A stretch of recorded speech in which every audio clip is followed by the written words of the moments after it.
জগন্নাথ দেব উঠে পড়েছে দেখতেই পাচ্ছেন। আর এইদিকে সব বিছানা পরিষ্কার হয়ে গেছে। নমস্কার, নতুন একটা ভিডিও নিয়ে চলে আসলাম। উঠে পড়েছি, ফ্রেশ হয়ে গেছি, উঠেছি জাস্ট এই 5 মিনিট কি 10 মিনিট হয়েছে। ছেলেকে তো দুধ দিয়ে দিয়েছি, ছেলে পড়তে বসে গেছে। আন্টি আসবে, আজকে তো স্কুলে পাঠাবো না, সেই জন্য আন্টিকে একটু ফোন করে গতকাল রাত্রিরেই বলে দিয়েছিলাম দেরি করে আসতে, তো তাই দেরি করেই আসছে, নাহলে তো এতক্ষণে চলে এসে যাওয়ার সময় হয়ে যায় এই সময়। আর আমাদের মাসি চলে এসছে, মাসি কাজ করছে, বাসন মাজা হয়ে গেছে, জামা কাপড় কাচতে গেছে। তো চলুন ওর ঘরে ছেলেকে দুধ দিয়েছি দেখাই। এই যে ছেলেকে দুধ দিয়েছি, চোখে ঘুম, তার জন্য মুখটা অফ। আরেকজনকে দেখুন, এটা কি হয়েছে তোমার চোখটা? দেখতেই পেলেন, সব একদম ওই ঘরে বসে রয়েছে চোখে ঘুম ঘুম নিয়ে। আমার হাজব্যান্ড অনেক রাত্রি করে শুয়ে যান, তাড়াতাড়ি করে উঠতে হয় এই পাম্প চালানো এইসবের জন্য, তারপরে কাজ আছে সেই জন্য চোখে ঘুম নিয়ে ঢুলছে সব, চোখ একদম মানে ঢুলু সবার। যাই হোক, হবে, এটা তো হয়, স্বাভাবিক কথা। তো এখন আর আন্টি আসবে, পড়তে বসছি, আর আমি রান্না বলতে রান্নাঘরে ঢুকবো, এখন চা করবো। আজকে তো মাছ বের করে মানে বের করিনি, মানে ডিপ ফ্রিজ থেকে গতকাল রাত্রি নামিয়ে রেখেছিলাম, এখন বের করে জল দেবো, ঠান্ডাটা কাটবে, আর মাছের ঝোল বা ঝাল যা হোক একটা কিছু করবো। আর পাটপাতার ঝোল করবো। পাটপাতার ঝোলটা গতকাল করার কথা ছিল, করিনি। করলে তো জানেন খেতো না, আর বাকি সব পড়ে থাকতো। আর একটু এঁচোড় রয়েছে, এঁচোড়টা অনেকটাই এনেছিল যেহেতু রয়েছে, আমি গতকাল আর মানে পাটপাতা দেখে আর এঁচোড় খাইনি। তো আমি আজকে এঁচোড়টা খাবো, পাটপাতাটা আছে সেটা আমার ছেলেকে দিয়ে দেবো, ওই ঝোল দিয়ে আর এই দিয়ে খেয়ে দেবো। মাছ আর আমার জন্য ধরবো না, আমার মাছ খেতে খুব একটা ভালো লাগে না। তো কালকের জন্য ছেলের স্কুল আছে যেহেতু, মাছ একটা তুলে রেখে দেবো, মানে যেটা আমার জন্য নেবো সেটা ছেলের জন্য রেখে দেবো। আর রাত্রিরের কী তরকারি করবো ঠিক জানি না, এখন দেখা যাক, আমার হাজব্যান্ডকে জিজ্ঞাসা করি রাত্রিরের জন্য কী তরকারি করবো, তো তারপরে সেটা ডিসাইড হবে।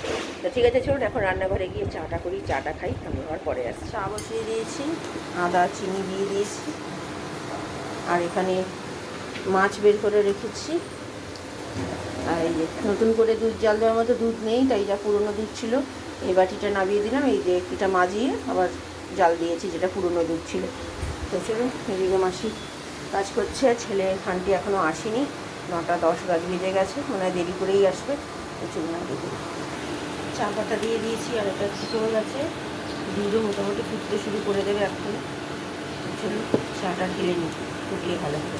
এই যে আমাদের চা রেডি হয়ে গেছে আমার হাজব্যান্ডের, আর এখানে দুধটা জল দিয়ে দিয়েছি। কী হয়েছে? যাও তুমি পড়ো, আন্টি চলে আসবে, যাও। হ্যাঁ বাবা, ঘুম থেকে উঠে পিজা, যাও। রান্নাঘরে চলে এসেছি কোটাকুটি করতে। পাটপাতা এনেছিল আমার হাজব্যান্ড, তো পাটপাতার তো বড়া করেছিলাম গতকাল, তো আজকে ভাবলাম পাটপাতার ঝোল করব। তো আগেও বলেছি এই কথাটা যে ঝোল করার কথা ছিল গতকাল, কিন্তু ঝোলটা করিনি, কারণ এঁচোড় এগুলো কিছু উঠতো না, তো তার জন্য আজকে পাটপাতা ঝোলটা করবো, কারণ ছেলেটা স্কুল যেহেতু যায়নি ছুটি, তো তার জন্য ভাবলাম যে পাটপাতা ঝোলটা করে একটু শান্তি মতো খেতে পারবে। তো যাই হোক, পাটপাতার ঝোলটা বেশ অনেকটাই করেছি, কালকের জন্য রয়ে গেছে, তো রেখে দিয়েছি, ছেলেটা খাবে আর আমরা অল্প অল্প করে নিয়ে নেবো। আর এদিকে পটল দিয়ে আলু দিয়ে একটা মাছের ঝোল করব। তো ভেবেছিলাম দুবেলার জন্যই করব, কিন্তু আমার মাসি ফোন করলো হঠাৎ, আমার কাছাকাছিই থাকে মাসি, তো অনেক খাবার এনেছে আমার দাদা, তো ক্যাটারিংয়ের কাজ করে আমার দাদা, কাজ করে মানে নিজের ক্যাটারিংয়ের বিজনেস, তো তাই জন্য অনেক খাবার পাঠিয়ে দিয়েছে, মানে নিরামিষের খাবার। তো ওই পনিরের যে মানে ভাপা হয় সেটা পাঠিয়েছে, আর পাঠিয়েছে যে পনিরের কোপ্তা, তো সেটাই আজকে আমরা খাবো রাত্রিরে, পনিরের কোপ্তা দিয়ে খাবো রুটি। আমার হাজব্যান্ড খাবে না, আমার হাজব্যান্ড খুব একটা পছন্দ করে না জানেন, আর ভাপেটা ভাত দিয়ে মানে খাবো, তো সেই জন্য ওটাই রেখেছি, যে ভাপেটা এটা রেখে দিয়েছি, কলা পাতায় যেরকম মোড়ানো থাকে, যেমন ভেটকি মাছের মানে পাতুরি হয় ভাপে হয় সেরকম ধরনেরই। তো আর এদিকে রান্না করতেও চলে এসছে, এদিকে যে যেটা ঝোল করছি শাক মানে পাটপাতার, তো সেই ঝোলটা হলুদ আর জিরে গুঁড়ো, গোটা জিরে তেজপাতা ফোড়ন দিয়ে আর একটু আদা বাটা দিয়ে ভালো করে নেড়ে চেড়ে নিয়ে একটু কষিয়ে নিয়ে, মানে শাক পাতাটাকে যাতে একটু ভালো মতো সেদ্ধ হয় ঢাকা দিয়ে করতে হবে, করে নিয়ে জল দিয়ে নামিয়ে ফেলতে হয় সামান্য মিষ্টি দিয়ে। আর এইদিকে আমার ছেলে পড়াশোনা করে উঠে আন্টি চলে গেছে, তাই আমার মাসি যেই ভাপাটা দিয়ে পাঠিয়েছে সেটা খাচ্ছে। আর আমার ছেলের জন্য ওই লেডিগিনিটা দেখলেন, আমার ছেলে যেহেতু খুব মিষ্টি পছন্দ করে লেডিগিনি, তো তার জন্য মাসি বেশি করেই পাঠিয়ে দিয়েছে। আর এদিকে যে পটল দিয়ে আলু দিয়ে মাছের ঝোলটা, তো পটলগুলো একটু শুকিয়ে গেছে, কিন্তু খুব একটা শোকায়নি, আমার হাজব্যান্ড দেখলাম পটলগুলো ফেলে দিয়েছে, যদিও পরে ভয়েস ওভার দিচ্ছি বলে আপনাদের সাথে বলতে পারছি, খাওয়া যেহেতু হয়ে গেছে আমাদের সবার, তো তাই হোক যাই হোক রেখে দিয়েছি। তো মোটামুটি রান্না শেষ, হলুদ গুঁড়ো লঙ্কার গুঁড়ো জিরে গুঁড়ো দিয়ে নুন মিষ্টি দিয়ে কালকের ওই পাটপাতার বড়া ছেলের জন্য রেখে দিয়েছিলাম, এই পাটপাতার ঝোল, পটল দিয়ে আলু দিয়ে মাছের ঝোল, আর আমার মাসি পাঠিয়েছে এটা হচ্ছে কী বলে নামটা ভুলে যাচ্ছে, পনির ভাপা, তো তো চলুন এটা আমি খুলে দেখাচ্ছি আপনাকে। এই যে এটা হচ্ছে পনির ভাপা, খেতে অনেকটা ওই কী বলে ভেটকি মাছের পাতুরির মতনই খেতে, এটা পনিরের। তো চলুন খাওয়া দাওয়া সেরে নিই। আর এখানে বেড়ে দিয়েছি ছেলের, পরে আসছি। গুড ইভিনিং, এখন বাজে 3:35। আজকে একটু বেলাই হয়ে গেল, খাওয়া দাওয়া সেরেছি অনেকক্ষণ। তো আমার একটু মোবাইলে কিছু কাজ ছিল টুকটাক, তো সেগুলো করতে করতে টাইম চলে গেল। তারপর তো ছেলে আছে জানেন, তো ওর তো একদম বদমাশির একদম লিমিট পুরো ছাড়ানো। বাড়িতে থাকলে যে বদমাশিটা করে, পড়াশোনা একদম করতে চায় না, বদমাশি করে যায়, বকে বকে বকে চিল্লিয়ে চিল্লিয়ে এইমাত্র পড়তে গেল। দুপুরবেলা খুব ভালো খেয়েছি। দুপুরবেলা বললাম না, ওই পাট পাতা ঝোল করেছি আর করেছি মাছের ঝোলটা বলতে গেলে একদমই অল্প খেয়েছি। মাসি যে ওই ভাপেটা দিয়েছে, যে কি বলে পনিরের যে ভাপেটা দিয়েছে, ভাপেটা বেশ শুকনো ভাত দিয়ে বেশ ভালো লাগলো খেতে। পুরো মনে হচ্ছিলো ওই যে কী বলে ভেটকি মাছের যে ভাপেটা হয়, পাতুরি হয়, সেরকমই লাগছিলো খেতে, কলা পাতায় মোড়ানো। তো সেরকমই লাগছিল অনেকটা, কিন্তু হ্যাঁ মাছ আর পনিরের মধ্যে স্বাদ তো আলাদা হবেই, কিন্তু খেতে ভালো লেগেছে খুব। আমার খুব একটা খারাপ লাগেনি, ভালোই খেয়েছি।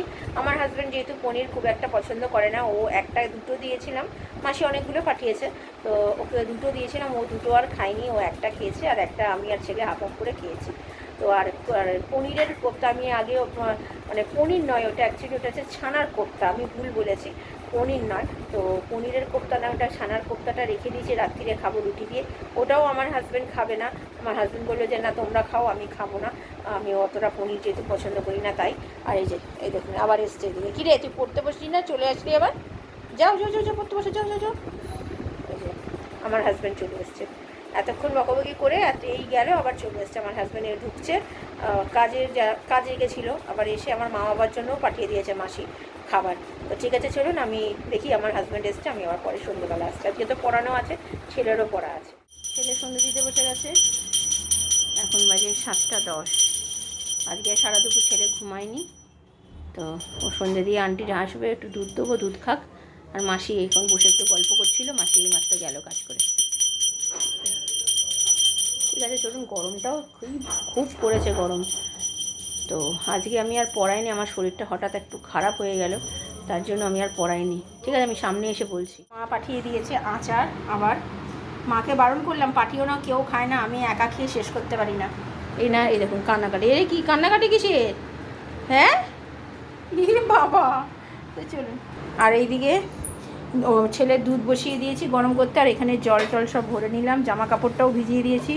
আজকে তো পড়াতে পারছি না, এতটা শরীর খারাপ হয়ে গেছে, মাথা ভীষণ যন্ত্রণা করছিল, মানে এত শরীর খারাপ লাগছিল, এই যে এনার পেছনে চিল্লিয়ে চিল্লিয়ে।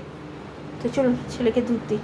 এই যে ছেলেকে দুধ দিয়ে দিয়েছি, এই যে বিস্কুট নিচ্ছে, খাও, খেয়ে পড়ো, আন্টি চলে আসবে, ঠিক আছে? কালকে আবার স্কুল, আজকে তো হলো না যাওয়া, কাকু আসলো না। তো চলো যাও এখন পড়তে বসো, মন দিয়ে পড়াশোনা করো, হ্যাঁ? খেয়ে গরম গরম দুধটা খাও, ভালো লাগবে। গুড ইভিনিং, এখন বাজে 7:40। ছেলে পড়তে বসে গেছে, ও দুধ খাচ্ছে, এখন দুধ দিয়েছে একটু আগে। কি গরমটাই না পড়েছে, দুদিন বেশ ভালো একটু ঠান্ডা ঠান্ডা ছিল, কিন্তু আজকে বিশাল গরম লাগছে, বিশাল, মানে পাখা ছাড়া এক মুহূর্ত থাকা যাচ্ছে না। তো যাই হোক, এখনও রুটির মাসি আসেনি, রুটি করতে আসবে, ওর আন্টিও এখনই চলে আসবে। আজকে আমি পড়াতে পারলাম না, আমার শরীরটা হঠাৎ করে, মাথাটা এত কষ্ট হচ্ছিল, গরমেতেই হচ্ছিল আমার, আমি এটা পুরো বুঝতে পারব। মাথাটা যন্ত্রণা করছিল, কেমন একটা মাথাটা করছিল, মানে আমি বোঝাতে পারবো না, এমন মাথা যন্ত্রণা করছিল, মানে ওরকম যন্ত্রণা যে ওষুধ খেতে হবে সেরকম না, কিন্তু মাথাটা মনে হচ্ছে জানি ভার ভার, মাথাটা কীরকম একটা করছে না, মানে কীরকম একটা শরীরটা করছিল। তো আমি বললাম যে না, এই মাথা নিয়ে যদি পড়াই না, মানে একটা বাচ্চাকে পড়াতে গেলে বুঝতেই পারছেন যে একটু তো মানে বকবক বকবক করতেই হয়, তো এটা যদি করি আমার মানে শরীরটা আমার আরও খারাপ হয়ে যাবে। তো তার জন্য আমি বারণ করে দিলাম, আমার ছেলে বারণ করে দিল, মানে আমার তখন নিজেরও বলার ক্ষমতা নেই যে আমি ফোন করে বলবো, ছেলে বারণ করে দিল, তাই আজকে পড়ালাম না, কালকে থেকে পড়াবো। তো ঠিক আছে চলুন, আমি আবার পরে আসছি রাত থেকে। ছেলেকে খেতে দিতে চলে আসলাম, ছেলের পড়া হয়ে গেছে। আর এই যে মাসি পাঠিয়েছে, বললাম ছানার কোপ্তা, তো সেটাই এখন বেড়ে নিয়েছে। এখন 10টা বাজতে মানে 5 মিনিট বাকি, আমার হাজব্যান্ড এখনও আসেনি, তো গরম করেছি, করে ছেলেকে খেতে দিয়ে দিই। চলুন, বড় বড় আছে, ঠিক আছে, তো বড় বড়, তো চলুন ওকে খাইয়ে নিই, আমি পরে আসছি। খাবার বেড়ে নিয়েছি, আমার হাজব্যান্ডকেও দিয়ে দিয়েছি, কেকেআরের খেলা দেখতে দেখতে খাচ্ছে। এখন বাজে 11:15। তো চলুন খাওয়া দাওয়া সেরে নিই, খুব খেতে ভালো হয়েছে। খাওয়া দাওয়া হয়ে গেছে, এখন 12টা বাজতে 5 মিনিট বাকি, একটু আগে খাওয়া দাওয়া শেষ হলো। মোটামুটি সব কাজ গোছানো হয়ে গেছিলো। আমার হাজব্যান্ড একটু দেরি করে এসেছে বলে তাই দেরি হলো খেতে, নালে অনেক আগেই হয়ে যেত। ছেলেকে তো আগেই খাইয়ে দিয়েছিলাম। মাসি ওই পাঠিয়েছিল, বললাম যে ছানার কোপ্তাটা পাঠিয়েছিল, সেটা একটু মানে মিষ্টি মিষ্টি দিতে হতো, তো সেই জন্য সেটাই আমি করেছিলাম। খেয়ে ওটা আমার হাজব্যান্ড বলেছিল খাবে না সকালে, ও যেহেতু পনির বা ছানা খুব একটা খায় না, তো রাত্রিবেলা ভালো মতোই খেয়েছে। তো যাই হোক, মোটামুটি সব গোছানো হয়ে গেছে, জামা কাপড় ভেজানো তো বলেই দিলাম হয়ে আছে। আর কালকে তো ছেলের স্কুল আছে, স্কুলে পাঠাবো। আর কালকে একটু চিংড়ি মাছ করবো, ভাপে করবো চিংড়ি মাছ। আর আমাদের পাটপাতা ঝোলও রয়েছে, ছেলের তো মাছ আর রান্না করা আছে। তো কালকে রাত্রিরের জন্য একটু রয়ে গেছে আমাদের, যেটা মাসি পাঠিয়েছে। আর দেখি একটা কিছু করে নেবো। তো ভিডিওটা তাহলে আর বড় করছি না, ভালো লাগলে লাইক শেয়ার সাবস্ক্রাইব করবেন। তাকে নতুন একটা ভিডিও নিয়ে চলে আসবো। আপনারা ভালো থাকবেন, সুস্থ থাকবেন।